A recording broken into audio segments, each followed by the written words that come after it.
Well, if you've ever seen this show before, you must know that I absolutely love Lake Tahoe and the region history that's so rich up here. Here to talk about it with me this evening, Dr. David Borges, also a chiropractor here in town, and you teach Tahoe history at Lake Tahoe Community College. You just had a class start. Yeah, just started this last week, class number 1. We go to 8 classes, and we're on Thursday evenings from 6 to 7:30. And you're full. Classes are full, and hopefully That's good news. Yeah, we'll be able to expand it a little bit more next year. Yeah. I'll ask the community college to add more seats. So you're making connections basically through the region, through the geography of the region, and that's like class 1. Is this how you kind of started the semester with your class this year? Exactly. I love who's connected to what and what that name belongs to, and how did that get there, and then why is it that way. and so most of my class is just making connections historically with names, and just enjoy the rich history that we have here in Tahoe. And not taking for granted the rich history we have here in Tahoe. We're talking about Carson today. Kit Carson. Kit Carson. Yeah, we have a lot of things in Kit Carson. You know, we have Carson Pass. Yes. Going on to Kirkwood, Highway 89, and that's in Alpine County. And I made a connection with Carson Lake, but I've noted it was in Churchill County. Huh. And then we talked about Carson City, which is just over the hill. Yeah. State capital. Yeah, it happens to be in Eagle Valley. But then go a little south, and you got this Minden and Gardnerville, which is in Carson Valley.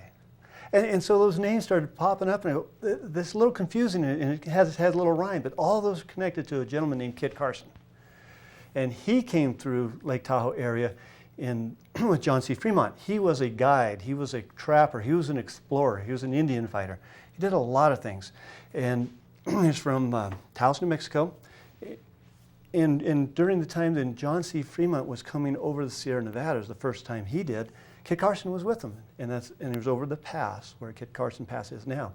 They climbed up a mountain called Red Lake Peak, which is not far from Carson Pass. And that's where John C. Fremont first wrote down the sighting of Lake Tahoe.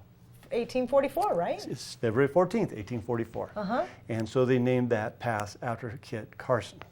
But he did a lot of other things as well. He was with the American-Mexican War. He stayed with John C. Fremont for a few years. Then he went down south and helped the Army down south. And he started to become real famous. And part of the famous, they made dime novels after him. And they exploited him as being a bear fighter, an Indian fighter.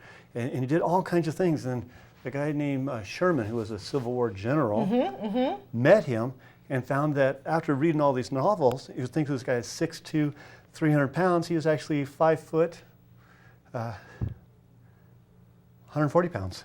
Wow. but he was a tough guy. He was a very tough guy. Well, you got to be if you're coming over this kind of terrain. Exactly. And sinewy, and it was just a force of nature to be dealt with. Wow. That's fascinating. And it's all before the Civil War, so this is really uncharted territory. When he first got here, absolutely. Then it was the Mexican War, but he was also a lieutenant, and he actually became a colonel in the Civil War down south in New Mexico area. A very fascinating guy. Then at the same time, they were doing Indian wars during the Civil War and a little bit after. Wow. Kit Carson.